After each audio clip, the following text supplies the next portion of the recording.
হয়ে গিয়ে এই দেখেন এখানে সিলিন্ডার নমস্কার সবাইকে, সোনাগাছা ইউটিউব চ্যানেলে আমি সবাইকে স্বাগত জানাচ্ছি। আমি গোপাল দাস সিনহা। আজকে বন্যার জলে কি কি দুর্ঘটনা হচ্ছে, আজকে একটা ঘটনা। এই যে চ্যাঙ্কুরি রোড, এদিকে শিলচর থেকে চ্যাঙ্কুরি রোড, এখানে গ্যাস সিলিন্ডারের গাড়ি, এলপিজি গ্যাস সিলিন্ডারের গাড়ি রাস্তার থেকে ক্যাপসাইট হয়ে পড়ে গিয়ে একটা ঘটনা ঘটেছে। দেখবেন এই যে গাড়িটা এখানে রয়েছে, পরে বিস্তারিত রিপোর্ট আপনারা দেখবেন। এখানে কি কি ঘটনা হয়েছে, সিলিন্ডারগুলো কিভাবে জলে পড়েছিল, কিভাবে তোলা হয়েছিল, সবগুলো আপনারা দেখবেন।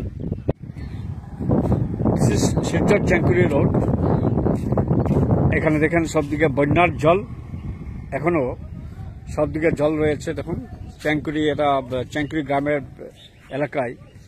এই দেখা সেটা হচ্ছে পিএইচই, জলে সেখানে সামনে রয়েছে বিল, এদিকে বাড়িগুলো রয়েছে, বাড়ির কাছাকাছি জল দিয়ে উঠেছে, সবদিকে জলের জল। এখানে এই গাড়ির যে সিলিন্ডারগুলো ছিল, গাড়িটা পড়ে যাওয়ার ফলে সব সিলিন্ডারগুলো জলে ভেসে গিয়েছিল। এখানে শ্রমিকদের কাজে নিয়োগ করে সেখানে সবগুলো সিলিন্ডার তোলা হচ্ছে দেখুন জল থেকে।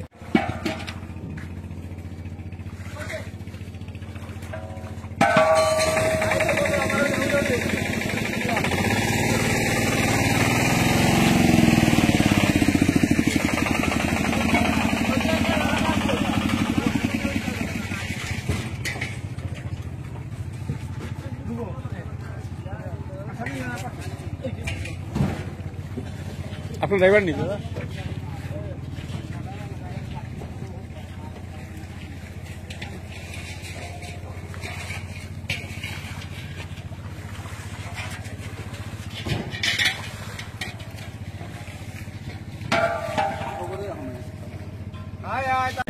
কই থেকে আনছিল সিলিন্ডার?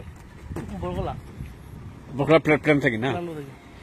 সাইডে না রাখলাই গাড়ি? সাইডে বেকুরে দোকানে লাগছিল, গাড়ি মকানো সাইড ভাঙিছে, রাবিছে রাস্তা তো জলের রাস্তা নরম হয়ে গেছে। আর গাড়ি রাবিয়ে দিচ্ছে, আমরা টান দিছি, টান মানছে না। ভিতরে কয়জন আসলাই ড্রাইভার সহ? আমি একলা বসলাম।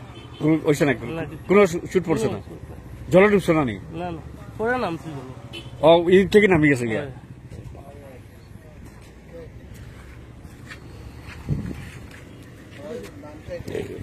এই হলো ফ্লাডের, বন্যার জন্য এই অবস্থা। রাস্তা শেষ, রাস্তা খুব নড়বড়ে হয়ে গেছে রাস্তাগুলো, বন্যার জল, সব দিকে জল। তারপরে এই রাস্তা নড়বড়ে হওয়ার জন্যই দেখুন ধসে গিয়েছে রাস্তা, যার ফলে এই অবস্থাটা।